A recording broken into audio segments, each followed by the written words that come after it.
નમસ્કાર વિદ્યાર્થી મિત્રો, ફરી પાછું બધાનું રાની કી વાવ યુનિટ નંબર 5માં હાર્દિક સ્વાગત છે. છેલ્લે આપણે રાની કી વાવ છે એમાં અલગ અલગ કયા પ્રકારના સ્કલ્પચર, એમાં ગોડેસ, અપ્સરાઓના સ્કલ્પચર, આ બધા વિશે માહિતી મેળવી હતી. હવે આપણે આગળ જોવાનું છે જે આપણા મેઇન છેલ્લો પેરેગ્રાફ છે યુનિટનો. ચાલો અહીંથી શરૂ કરીએ. The Vav is the most developed, elaborate and ornamented example of submerged architecture. આ વાવ છે એ પાણીની સપાટી નીચે, સબમર્જડ એટલે કે પાણીની સપાટી નીચે. જો અહીંયા એક વર્ડ છે સબમર્જડ.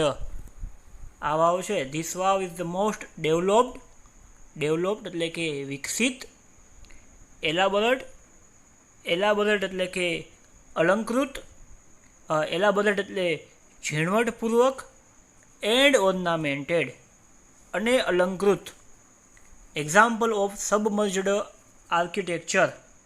સબમર્જડ એટલે કે પાણીની સપાટી નીચે, બરાબર. આર્કિટેક્ચર એટલે કે કળા કારીગરીનું, સ્થાપત્યનું ઉદાહરણ છે. ફરી પાછી આખી line. This vav is the most develop. આ વાવ છે એ સૌથી વધારે વિકસિત, ઝીણવટપૂર્વક અને અલંકૃત સ્થાપત્યનું પાણીની નીચેનું ઉદાહરણ છે. સપાટીમાં પાણીની નીચેનું ઉદાહરણ છે. સબમર્જડ એટલે કે પાણીની સપાટી નીચે.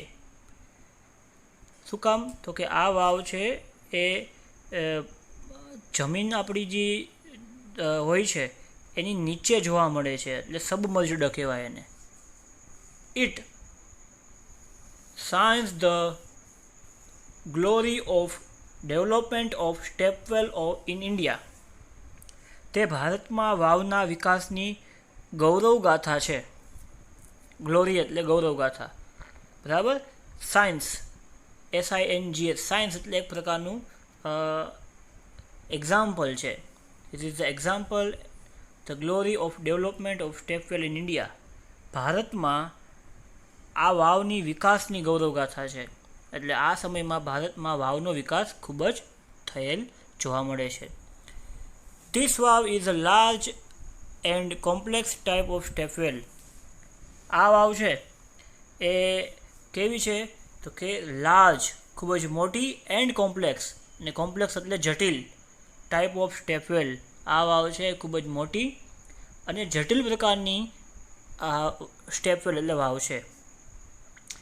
It has ornamented panel of sculptures. બરાબર. તેમાં શિલ્પ આકૃતિઓની અલંકૃત તકતીઓ છે.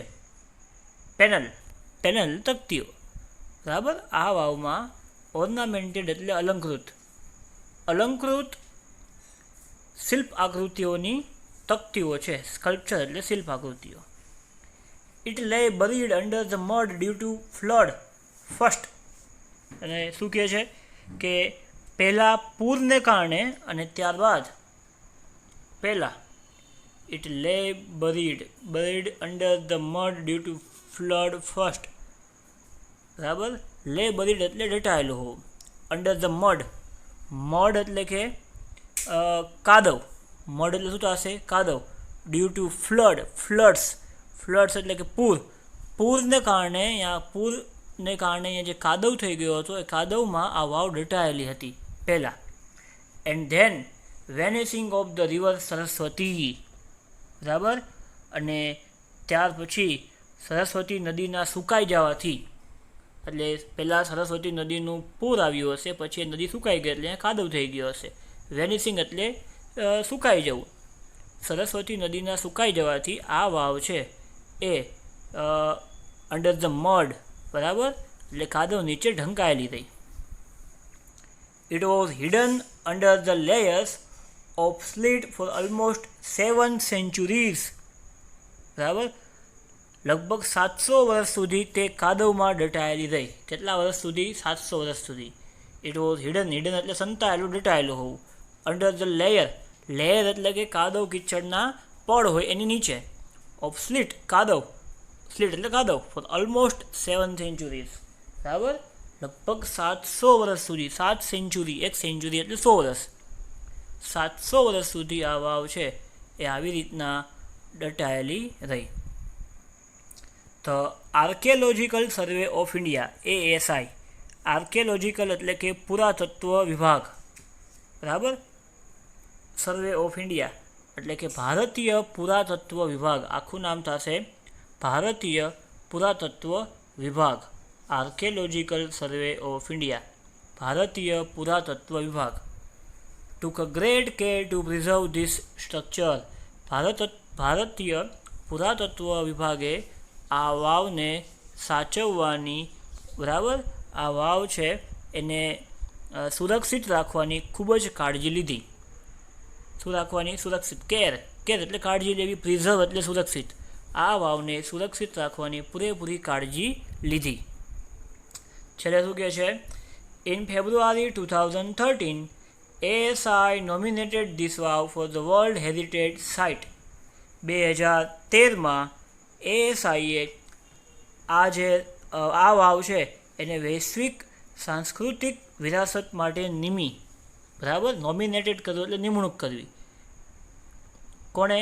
તો કે 2013માં. કોણે? તો કે ASIએ, બરાબર. ASI એટલે કે અહીંયા આવી ગયું છે આર્કિયોલોજિકલ સર્વે ઓફ ઇન્ડિયા. ભારતીય પુરાતત્વ વિભાગે ફેબ્રુઆરી 2013માં આ વાવને વર્લ્ડ હેરિટેજ સાઇટમાં મૂકી. વર્લ્ડ હેરિટેજ એટલે કે વૈશ્વિક સાંસ્કૃતિક વિરાસત. પછી છે with the excellent teamwork by the ASI and state government of Gujarat, it got recognition by the UNESCO. છેલ્લી લાઈન એમ કહે છે with the excellent teamwork, બરાબર.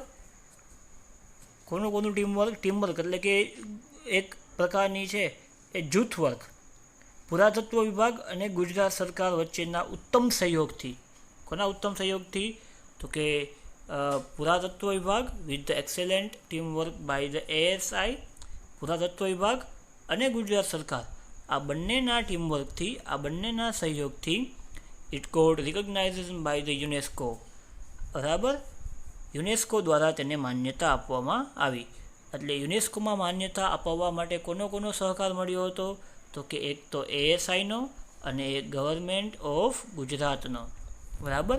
તો આ વાવ છે એ યુનેસ્કોની વર્લ્ડ હેરિટેજ સાઇટમાં ભારતીય વિશ્વ પુરાતત્વ વિભાગ ખાતામાં જોવા મળે છે. આ વાવે માત્ર ગુજરાત નહીં, ભારત નહીં, પણ વિશ્વમાં આપણું નામ રોશન કરેલ છે. આ વાવ છે એ ઘણી. તો ચાલો વિદ્યાર્થી મિત્રો, હવે ગ્લોસરી એટલે કે એમાં આવતા જે શબ્દ ભંડોળ છે, બરાબર, એ ઇંગ્લિશમાં આપણે જે ગ્લોસરી જોયા એ ગ્લોસરીના ઇંગ્લિશ મિનિંગ જ જોવાના છે કે ઇંગ્લિશ મિનિંગ બીજો શું હોય એની જગ્યાએ. તો પહેલો જ વર્ડ છે હેરિટેજ. હેરિટેજ એટલે કે things such as work or arts passed on the earlier generation. વારસો. શું કહેશું આપણે એને? વારસો. બીજો વર્ડ આવે છે આર્કિટેક્ચર. આર્કિટેક્ચર એટલે કે art and science of designing building. એક એવી કળા કે જે બિલ્ડિંગ, મકાન અથવા તો બાંધકામ ખાતામાં ઉપયોગમાં આવે. પછી છે સિલ્ટ. તો સિલ્ટ એટલે થશે રેતી અથવા તો કાદવ that is carried by flowing water, કે જે પાણીના વહેવાથી અને વર્ષો સુધી પાણી ત્યાં રહેવાથી જામી જાય, એને કહેશું આપણે સિલ્ટ. પછી છે માસ્ટરપીસ. પછી જો અહીં આપેલું છે માસ્ટરપીસ. તો માસ્ટરપીસ એટલે કે task done with great skill. ખૂબ જ એવી સ્કિલ, કળા કારીગરીથી બનાવેલું હોય એને માસ્ટરપીસ કહેવાય. ઇમેન્સ. ઇમેન્સ એટલે એક્સ્ટ્રીમલી, ખૂબ જ. ઇમેન્સ એટલે એક્સ્ટ્રીમલી, ખૂબ જ. પછી છે આર્કિયોલોજિકલ. આર્કિયોલોજિકલ એટલે કે રિલેટેડ ટુ આર્કોલોજી. અહીંયાનો મિનિંગ આપેલો જ છે આપણને, પુરાતત્વીય. પછી છે exceptional, very unusual. Exceptional. Exceptional એટલે થશે અપવાદરૂપ. શું થશે? અપવાદરૂપ. સ્કલ્પચર. સ્કલ્પચર એટલે કે art of carving wood or stone, પથ્થર અથવા તો વુડ લાકડામાં જે આર્ટ એટલે કે કંડારવાની કળા છે એને સ્કલ્પચર કહેવાય. પછી છે પ્રિઝર્વ. પ્રિઝર્વ એટલે સાચવવું, યુટિલાઇઝિંગ એટલે ઉપયોગ કરવું, મેગ્નિફિસન્ટ એટલે કે ઇમ્પ્રેસિવ એટલે કે આહલાદક, નોમિનેટેડ એટલે નિમવું, એસ્થેટિક એટલે કે સુંદર, એન્ચાન્ટિંગ એટલે કે ડિલાઇટફુલ આનંદફુલ, ડિનેસ્ટી એટલે કે રાજવંશ, સિગ્નિફિકન્સ એટલે કે એનો મિનિંગ, સિગ્નિફિકન્સ એટલે કે મિનિંગ. અહીંયા આપણે સિગ્નિફિકન્સ એટલે લેશું ખૂબ જ એક જેને કહેવાય કે એક કાંઈક વસ્તુ છોડીને ગયા છે, કંઈક અસર છોડીને ગયા છે, સિગ્નિફિકન્સ. રિકગ્નાઇઝેશન એટલે ઓળખ, સ્ટોરે એટલે માળ, સ્કેસિટી એટલે અછત, ઓર્નામેન્ટેડ એટલે શણગારેલું, કમ્પ્લીશન એટલે કે પૂરું કરેલું, અને છેલ્લું છે વેનિસ એટલે લુપ્ત થઈ જવું. તો આ બધા હતા ગ્લોસરીના વર્ડ, જે આપણે ખાલી અહીંયા ગ્લોસરીના વર્ડ જોવા કરતાં આપણે જોયા, કારણ કે તમે સ્પેલિંગ તો લખો જ છો પણ એ કંઈ નવો વર્ડ નથી ને એટલા માટે આપણે આખા ગ્લોસરીના વર્ડ બધા જોયા. હવે આપણે નવી જે એક્ટિવિટી, બરાબર, આની પહેલાંના પાઠમાં આપણે જોયેલી હતી, જે આપણી લાઈવ ટેસ્ટ આપણે જોતા હતા, એ આપણે કરવા જઈ રહ્યા છીએ. તો ચાલો ફરી પાછી લાઈવ ટેસ્ટ જે આપણે ગયા વખતે unit number 4 call of the હિલ્સમાં જોયેલી હતી, એવી જ રીતે આ યુનિટમાં આપણે જોવાની છે. તમારે સૌથી પહેલાં હું તમને ક્વેશ્ચન બોલીશ, પછી 4 ઓપ્શન આપીશ, પછી હું ટીક કરીશ, બરાબર. અને આપણને ખબર જ છે કે આપણો જવાબ સાચો પડશે એટલે આપણને ગ્રીન સિગ્નલ મળશે, અને જો આપણો જવાબ ખોટો પડે છે તો આપણને રેડ સિગ્નલ મળશે, બરાબર. તો સ્કલ્પચર મીન્સ પહેલો જ ક્વેશ્ચન છે સ્કલ્પચર. તો આપણને ખબર જ છે કે સ્કલ્પચર એટલે શું થશે. તો સ્કલ્પચર એટલે અહીંયા આપેલો છે સ્ટેચ્યુ, મૂર્તિ, આર્ટ એટલે કળા, પેઇન્ટિંગ એટલે જે ચિત્ર દોરવાની કળા છે એ, અને આર્ટિસ્ટ એટલે કલાકાર. તો અહીંયા આપણને ખબર જ છે કે સ્કલ્પચર એટલે શિલ્પ સ્થાપત્ય, મૂર્તિ. તો આમાં મૂર્તિ દર્શાવતો વર્ડ કયો છે. તો મૂર્તિ દર્શાવતો વર્ડ છે સ્ટેચ્યુ, બરાબર. જો તમને એ ન ખબર હોય તો તમને બીજા 3 ઓપ્શન, બરાબર, જેમ કે આર્ટ છે, પેઇન્ટિંગ છે અને આર્ટિસ્ટ છે, એ તો ન જ આવે. આર્ટ એટલે કળા થાય, પેઇન્ટિંગ એટલે પણ ચિત્ર દોરવાની કળા થાય, અને આર્ટિસ્ટ એટલે કલાકાર થાય. તો અહીંયા આપણો જવાબ શું આવશે, તમને બધાને ખબર પડી ગઈ હશે, એ. તો આપણો અહીંયા જવાબ પડે છે સાચો. ચાલો હવે આપણે નેક્સ્ટમાં જઈએ. પછી આવે છે બીજો ક્વેશ્ચન. તો જો બીજો ક્વેશ્ચન શું છે વાંચો અને એનો જવાબ આપવાનો પ્રયત્ન કરો. જો એમાં the statue of apsaras in Rani ki Vav display a variety of.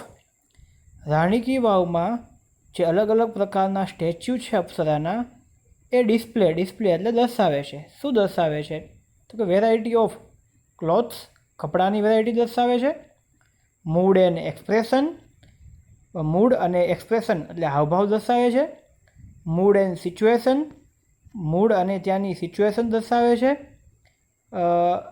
કે પછી ઓર્નામેન્ટ્સ કે પછી આભૂષણ દર્શાવે છે. આપણને ખબર છે કે અપ્સરા છે એ ઘણા 400 જેટલા ગોડ એન્ડ ગોડેસ છે, 200 જેટલા અપ્સરાઓના ચિત્ર છે. તો અપ્સરાઓના ચિત્ર છે એ mood and expression, mood and situation દર્શાવે છે. તમે યુનિટમાં જોશો તો તમને આ લાઈન આવશે કે the statue of apsaras in Rani ki Vav display a variety of mood and situation. તો આપણો જવાબ શું આવશે, સી. ચાલો પછી આવેલું છે Rani ki Vav is dedicated to. Rani ki Vav is dedicated to. Dedicated એટલે સમર્પિત હોવું. આ વાવ છે એ પૂરેપૂરી કોને સમર્પિત છે એમ કહે છે, બરાબર. તો તમને ખબર જ છે આપણો ત્રીજો પેરેગ્રાફ શરૂ થતો તો એમાં જ સૌથી પહેલી જ લાઈન હતી, this vav is solely dedicated to, એમ કરી અને આપણો જવાબ હતો. તમારે પહેલાં વિચારવાનું છે કે આ વાવ કોને સમર્પિત છે.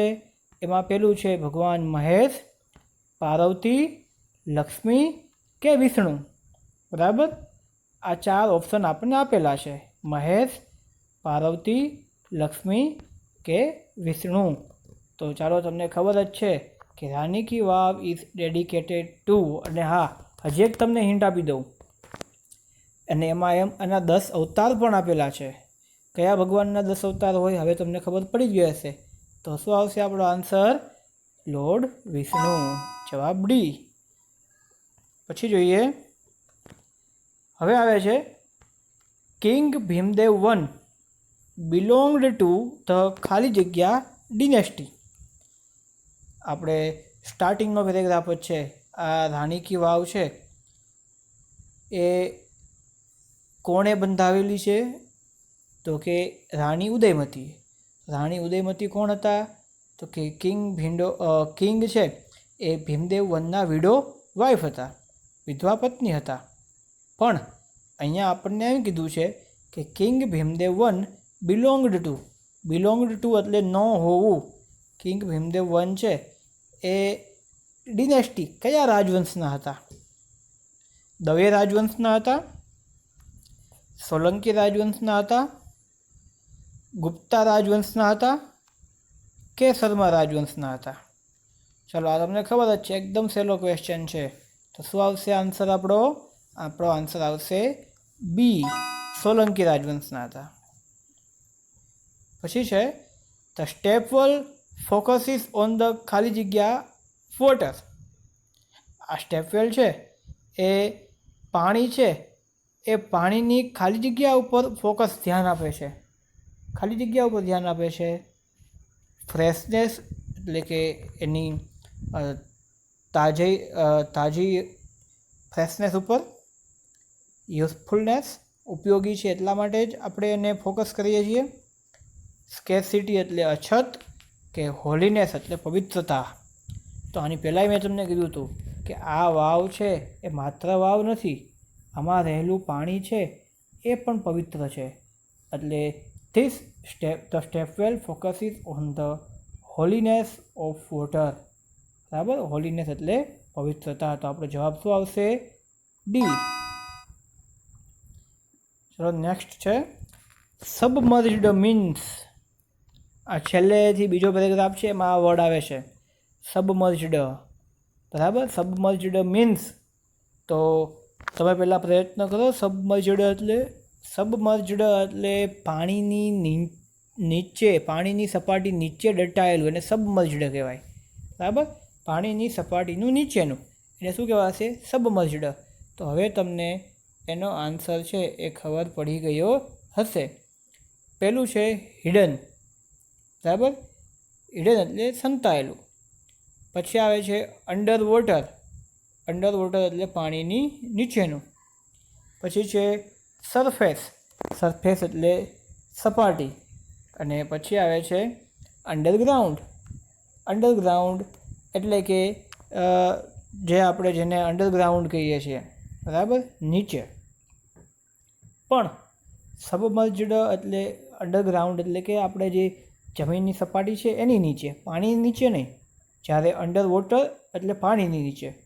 તો તમને હવે આનો આન્સર ખબર પડી જ ગયો હશે.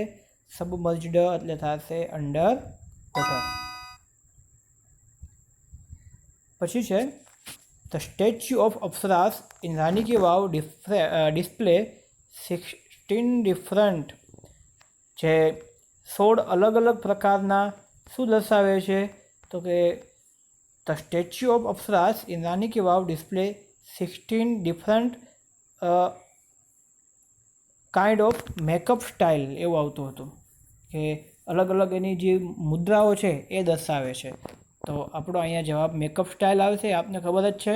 તો જોઈએ, ઓર્નામેન્ટ સ્ટાઇલ, આભૂષણ સ્ટાઇલ, એક્સપ્રેશન એટલે કે હાવભાવ સ્ટાઇલ અને ક્લોઝ સ્ટાઇલ. જે આપણે ત્રણેય જવાબ છે ખોટા છે. Makeup style. એટલે જવાબ શું આવશે? Makeup style. પછી એક સરસ મજાનો વર્ડ આવે છે યુનિક. યુનિક મીન્સ, યુનિક એટલે શું થાય? તો યુનિકનો જવાબ એ આપણે ઓપ્શન પ્રમાણે આપવાનો છે. હવે યુનિક એટલે કંઈક અલગ, કોમન ન હોય એવું, બરાબર? જે સેમ ન હોય, કોમન ન હોય એવું હોય એને શું કહેવાશે? યુનિક કહેવાશે. તો આપણે એનો યુનિકનો જવાબ આપવાનો છે. તો જોઈએ એમાં એ.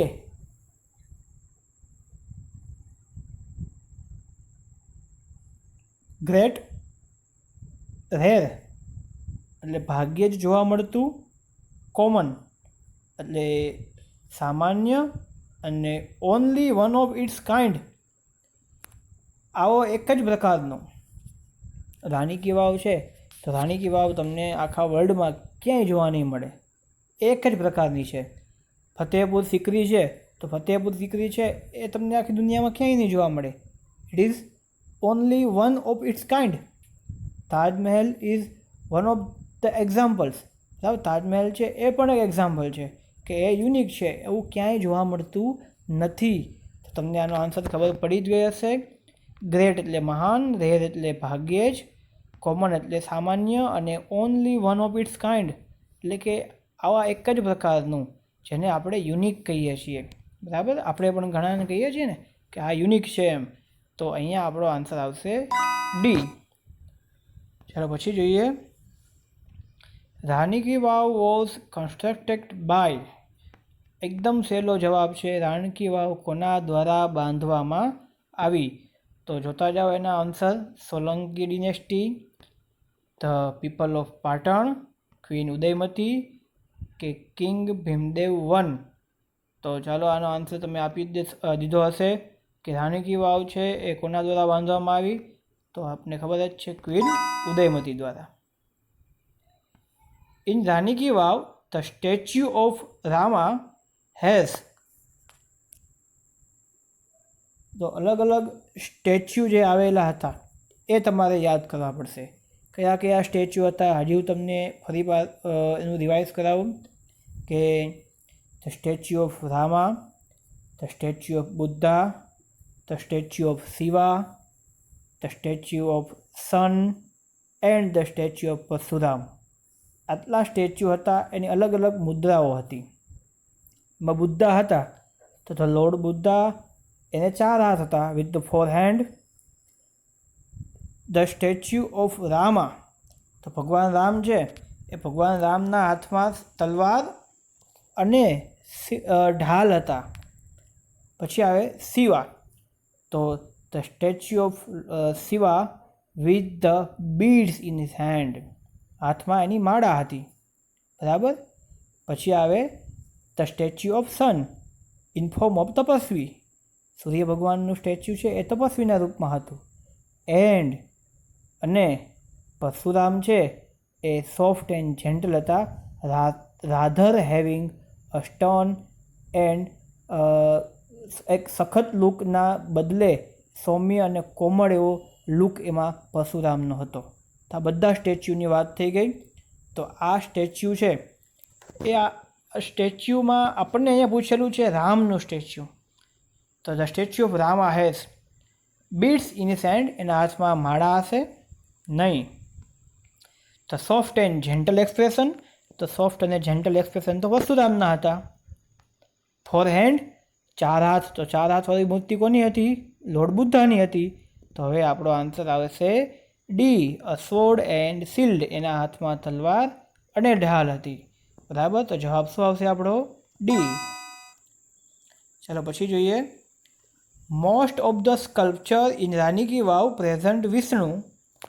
મોટાભાગના સ્કલ્પચર છે રાણી કી વાવમાં એ ભગવાન વિષ્ણુના શું દર્શાવે છે? તો તમને ખબર જ છે કે ભગવાન વિષ્ણુના શું દર્શાવે છે. તો જોઈએ ઓપ્શનમાં. ચાલો એમાં એમ કીધું છે ઇન 10 ડિફરન્ટ અવતાર્સ, અલગ અલગ 10 અવતાર દર્શાવે છે. In the form of human being, માનવીય સ્વભાવ દર્શાવે છે. ઇન ઇઝ એંગ્રી અવતાર, એના અલગ અલગ જે એંગ્રી ગુસ્સાવાળા અવતાર બતાવે છે. કે in the form of a God, કે ભગવાનના રૂપમાં બતાવે. તો આપણને ખબર જ છે વરા, વામન, નરસિંહા, મહિષાસુર મર્દિની, આ અલગ અલગ બધા એમાં કલ્કી આ બધા અવતાર એના બતાવે છે. તો most of the sculpture in Rani ki Vav present Vishnu in is 10 different avatars. જો વિદ્યાર્થી મિત્રો, મને ખબર છે યુનિટ આપણો પૂરો થઈ ગયેલ છે, પરંતુ આપણે એ યુનિટમાંથી કેટલું શીખ્યા છીએ એનું ઇવેલ્યુશન, એનું મૂલ્યાંકન થવું પણ એટલું જ જરૂરી છે. બરાબર. માત્ર પાઠ છે વાંચી જવાથી કે સમજાવી દેવાથી આપણને આવડતો હોતો નથી. આપણી સામે જ્યારે ક્વેશ્ચન આન્સર આવે ત્યારે આપણા પાઠની આપણને સાચી ખબર પડે છે. એટલે દરેક પાઠ પૂરો થશે એટલે આપણે આવી એક લાઈવ ટેસ્ટ જોવાના છીએ. એ ટેસ્ટમાં હું તમને ક્વેશ્ચન વાંચીશ, પહેલાં ઓપ્શન બોલીશ, એટલે એ ઓપ્શન બોલું અને વાંચું એ દરમિયાન તમારે છે એ ઓપ્શન એક સિલેક્ટ કરવાનો છે કે આ જવાબ આવે. બરાબર. પછી હું ઓપ્શન છે એ જવાબ સાચો છે કે ખોટો એ કહું જ છું. પછી છે in Rani ki Vav the statue of lord Buddha has. Rani ki વાવમાં ભગવાન બુદ્ધનું સ્ટેચ્યુ છે એ કેવું છે? તો હમણાં આપણે ભગવાન રામના સ્ટેચ્યુની વાત કરી, હવે આવે છે ભગવાન બુદ્ધનું સ્ટેચ્યુ. તો જો એમાં હું બધા સ્ટેચ્યુ બોલી ગયો છું, એમાં તમને યાદ હશે તો તમને એનો આન્સર ખબર જ હશે. બીટ્સ ઇન હિઝ હેન્ડ, એના હાથમાં માળા આવેલી છે. સ્ટર્ન લુક, સખત લુક છે. સોર્ડ એન્ડ શિલ્ડ, એના હાથમાં તલવાર અને ઢાલ છે. અને ફોર હેન્ડ્સ, અને 4 હાથવાળું છે. તો બીટ્સ ઇન હિઝ હેન્ડ કોના હાથમાં હતું? શિવ ભગવાનના હાથમાં. સ્ટર્ન લુક, પરશુરામનો સ્ટર્ન લુક છે એ તો નથી આપેલો અહીંયા. સોર્ડ એન્ડ શિલ્ડ તો ભગવાન રામના હાથમાં. ફોર હેન્ડ્સ, 4 હાથવાળું હતું. તો આપણો સાચો આન્સર શું છે? Four hands. ઓકે. પછી આવે છે હેરિટેજ મીન્સ. હેરિટેજ એટલે વારસો. તો હેરિટેજ મીન્સ વારસો એટલે શું છે? તો જોઈએ. હેરિટેજ મીન્સ ન્યૂ એટલે નવું, ઓલ્ડ એટલે જૂનું, પ્રિસિયસ એટલે કિંમતી, અને પેલો આપણો આન્સર લેગેસી. લેગેસી એટલે પણ વારસો થાય. અને શું વચાશે? લેગેસી. લેગેસી એટલે વારસો, ન્યૂ એટલે નવું, ઓલ્ડ એટલે જૂનું, અને પ્રિસિયસ એટલે કિંમતી. તો આપણે જોવાનું છે, આનો મિનિંગ કહેવાનું છે. હેરિટેજ એટલે વારસો, તો લેગેસી એટલે પણ શું થશે? વારસો. પછી છે મેગ્નિફિસન્ટ મીન્સ. મેગ્નિફિસન્ટ એટલે ભવ્ય, અદ્ભુત, એને આપણે મેગ્નિફિસન્ટ કહીએ છીએ. તો એના આન્સરમાં જોઈએ, એમાં આપેલું છે એ સ્મોલ. સ્મોલ એટલે નાનું. મેનેજડ એટલે મેનેજ કરેલું, સંભાળેલું. મેગ્નાઇડ એટલે એનો મિનિંગ અહીંયા થતો જ નથી. મેગ્નાઇડ જ્યારે આવે છે ડી ગ્રાન્ડ એટલે ભવ્ય. તો મેગ્નિફિસન્ટ એટલે પણ ભવ્ય અને ડી ગ્રાન્ડ એટલે પણ ભવ્ય. તો અહીંયા પણ આપણો જવાબ સાચો પડે છે. પછી આવે છે ગ્રેસ. બરાબર. ગ્રેસ એટલે વન કાઇન્ડ ઓફ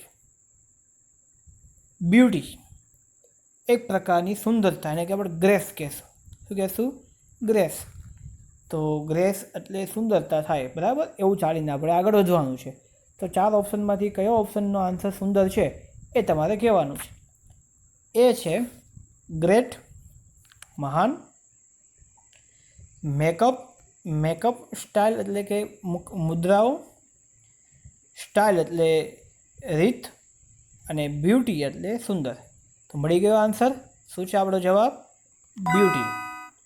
ચલો પછી છે the full form of ASI is. ચાલો સૌથી અગત્યનો ક્વેશ્ચન.